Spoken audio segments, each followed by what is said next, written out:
Welcome to America Reads Fun Learning Activities. We are college students who create learning activities for kids.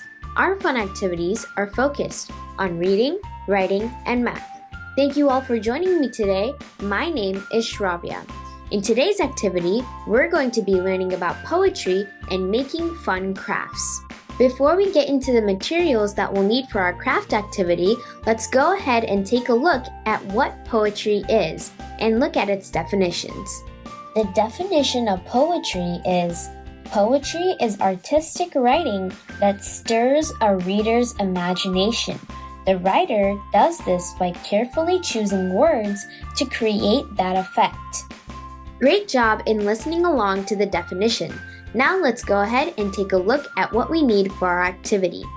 You will need 4 colored pieces of paper, and they can be any color of your choice, some scissors, yarn, glue or tape, a black marker, and some coloring materials, but these 2 are optional. Before we start crafting, let's read a fun poem. The name of this poem is called Goodbye Winter, and it's written by Becky Spence.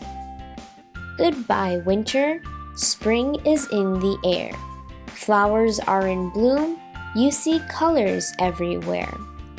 Birds build their nest in branches way up high, but out my window that loud bird woke me up again. Sigh.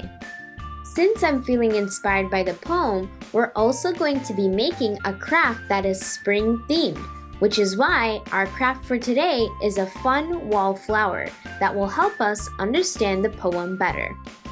First, we're going to take 2 pieces of paper. In this case, I'm going to be using my green paper here, and I'm going to fold it in half.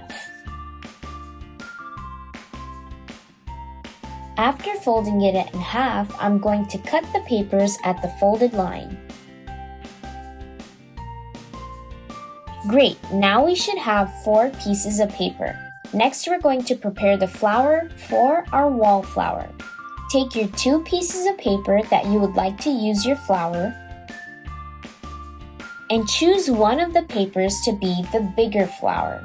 After you've chosen which paper you want to be the bigger flower, we're going to go ahead and trace a flower stencil onto it. After you've traced your flower petals out and the middle of the flower out, you can go ahead and cut those pieces out.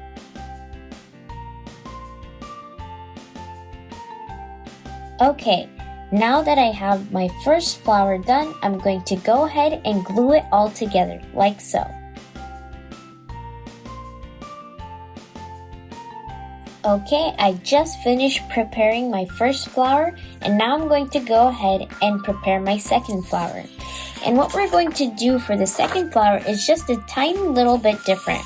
We're not going to draw out the individual petals, instead we're going to draw out a whole flower itself, kind of like this. Okay, I just cut out my second flower, and now what I'm going to do is kind of try to make a point in the middle of the flower. And I'm going to do this by kind of folding it in half like this, and then folding it in half like this again, kind of different. And making sure that you kind of get that crease in the middle of the flower.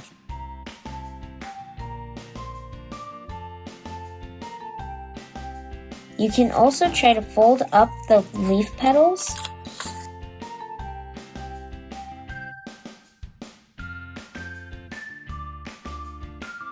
Because when you fold up the leaf petals, then it looks like an almost 3D type of flower.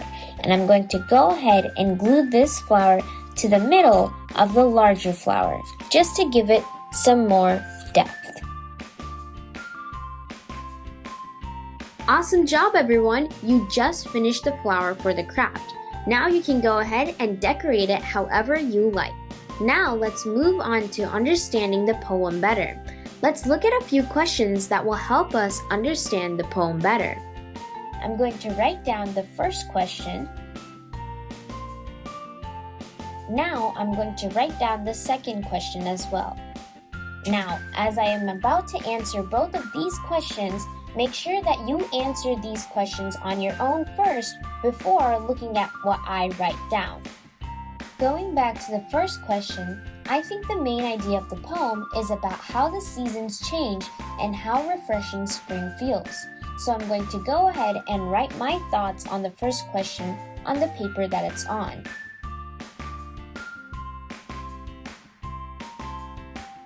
Now for the second question, I think some words that stirred up my imagination were bloom and colors.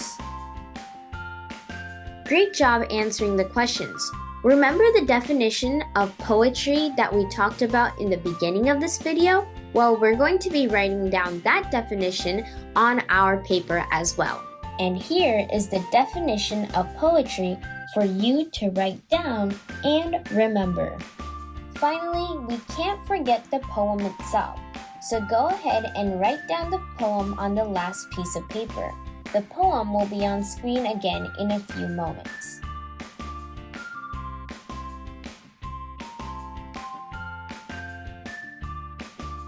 Now that we have all of our papers ready, we're going to connect them together using the yarn glue and tape.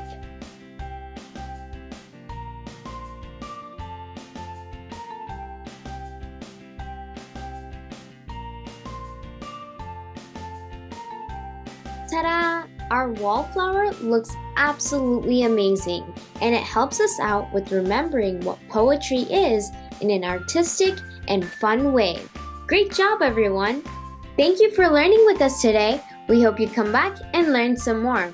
Please remember to like and subscribe to our channel, and we'll be back with more videos shortly.